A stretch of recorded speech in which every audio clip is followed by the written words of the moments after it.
I think one of the biggest tragedies you could witness in this game is seeing the downfall of a mon that was once so meta defining, so innovating and revering in one generation, and just completely falling off in the next or a couple generations down the road and becoming almost unviable. Specifically, I'm talking about this young man, right? Oh, I tried to zoom in on the Jirachi. Ah, man, Showdown Mobile is horrible. But yeah, I'm talking about my guy Jirachi right there. Now, Jirachi isn't like dog shit. It's not horrible, right?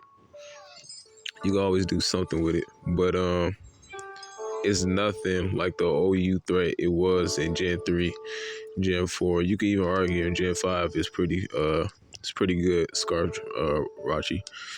So this is an old battle, pretty old battle. I haven't watched this battle, this replay, before recording, so this is going to be fresh commentary. But I can only assume, based off my team, that this is a support Jirachi with Moltres, Rillaboom, Bandit Rillaboom. Looks like setup Primarina, setup Zamamenta, and Valiant. Iron Moth could just be anything, right? It could be special attack boosting. His move sets could be, could vary. Pretty much be anything. So, yeah, kind of offensive, kind of bulky. And my opponent there is running the classic bulky offensive team in Carol. He has he got Lou, and he has Slow King. Like, that's annoying, bro. That's so annoying. So this is probably gonna be a lengthy one, I could assume. But yeah, I just want to talk a bit more about Jirachi because I don't even think it got banned in Gen 4. I think Machamp got banned in Gen 4, which that's a different topic for a different video. Even though I feel that is a very unnecessary ban. I mean, Machamp, when Jirachi is, I feel, is 100 times more threatening. Man, it's just sad because it's known for, it's the Paraflinch King. It's the Hacks King. Paralyzes you. It gets its Serene Grace flinches. It's very satisfying to play with. But as the generations progress, you see this thing fall off more and more and more, almost to the point where it can't hang at all in Generation 9. But I'm a person that's very innovative. I'm going to be using that word a lot this video because I like to go against the meta. I like to defy all odds and prove people wrong.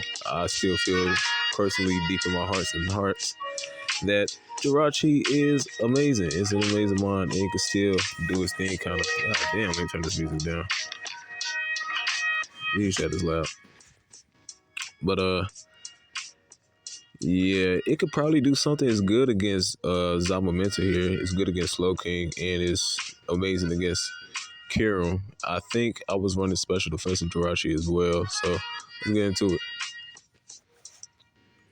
So boom, I lead off Jirachi, and he leads off Ting Glue.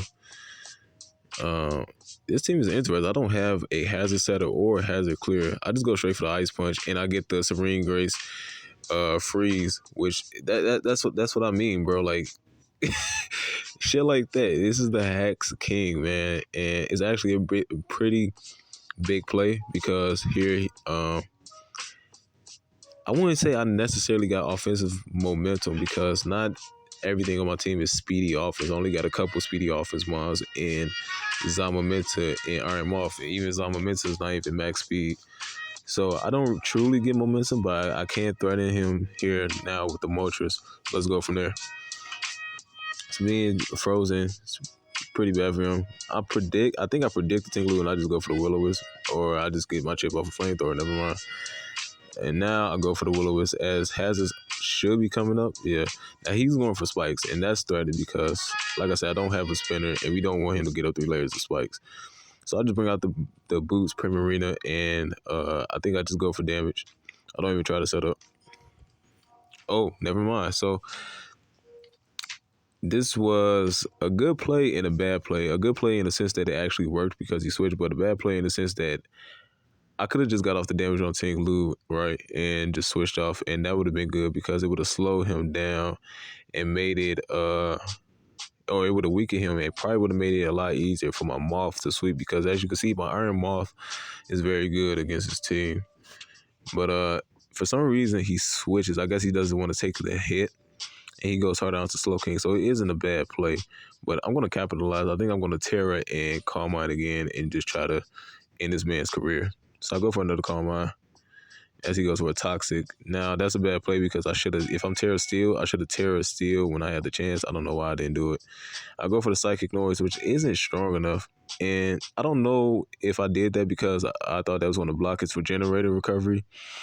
Either way, I'm not switching out. I'm setting up. He's hitting me with sludge bombs. I'm dying to poison. Just being super aggressive with this Primarina here for seemingly no reason.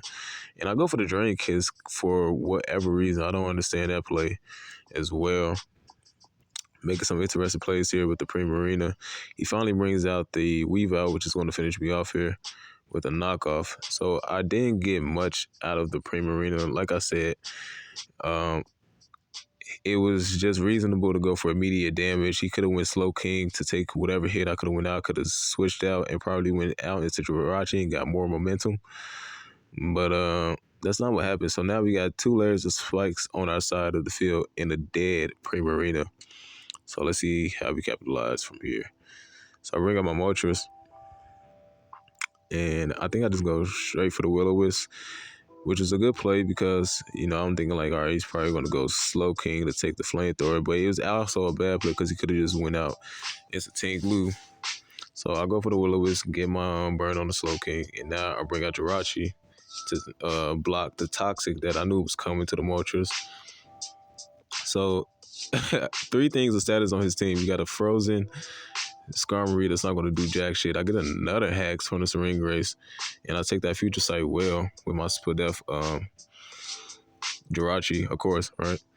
And I just spam Psychic, and I keep getting the Spadef drop here. And this is what I mean. The Hacks King is back, right? And mons like this, you shouldn't just throw away because power creep. It still does its thing, as you can see. Like, I'm getting so much out of this. I still have the Frozen Skarmory, which is great. And those special defense drops are, you know, giving me a bit of, I wouldn't say necessarily that much momentum because the Slow King keeps regenerating, but it's giving me momentum with the Skarmory lowering his Spadef like that. And, you know, just forcing the switch and, you know, it's just making it do practically nothing. You know what I mean? So now he brings out the Ting Lu. I should go Rillaboom here. I should just go hard Rillaboom. But I end up going Zamamenta because I'm crazy. Zamamenta Rillaboom was fair though. So I think I go for the Iron Defense here. Yeah, Iron Defense on up. Skarmory is not thawing out anytime soon. I don't know if what it is about Steel types being frozen, but they literally never fucking thaw, so that's amazing. They're still frozen. I'm just getting max. I think I hit them here. So I'm like, all right, you had enough. I'm gonna just end your suffering. So I break the ice and I break his skull with the body press. And we are in a pretty good position, to be honest. I do have the crunch as well. I Terra Steel because I don't want to get poisoned.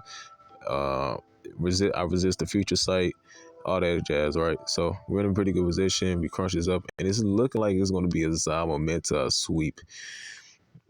Unless he brings in his own Zamamenta, which in that case, I should bring in the Moltres. But now we got a dead Slow King and a dead Skarmory. So big play here. Brings out the Zamamenta and goes straight for the close combat. Now, when I see close combat on Zamamenta, I assume one or two things. Either that is boots or that is choice bandit. And clearly it's not choice bandit because I feel like even though I'm at +5, it still could have did at least 30, a little bit over 30 with the close combat. As you see, it doesn't even do 30. It does 26. I eat that very well, and I'm in a very great position here. So it looks like I'm about to 1v1 this Zamamenta here, and that's pretty much gonna be game. Yeah, you can't really do anything against that.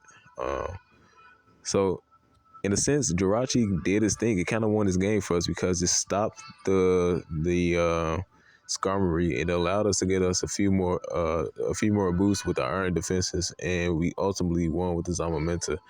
So I say that to say this. Here's the message of the day. Just because power creep is a thing doesn't mean you should totally downplay or overlook a mon that was once great, extremely great in a generation. Now, I'm not talking great in the sense like Tauros in Generation 1 where, it was a very limited meta.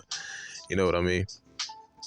But things like Jirachi, things like Snorlax, you know what I mean? They still can do something. And although I will say Jirachi is not the best in OU, it's not a great safe ground for it. It's not a good safe ground for it. It still can do something. But yeah, this video is dedicated to Jirachi. I love that mon. And yeah, Zamamenta is fucking cool. I love this thing. Specifically because I EV it the same way. I don't max it. I max his HP out every time. I throw a ton in defense, and I throw a little bit in attack. I don't even throw none in speed because it's already so naturally fast. I think uninvested is like 312 speed. So yeah, Zama to the GOAT. Jirachi did his thing, and we defied all odds without having a hazard clear and a spinner. So yeah, that's it. I'm out. Preach.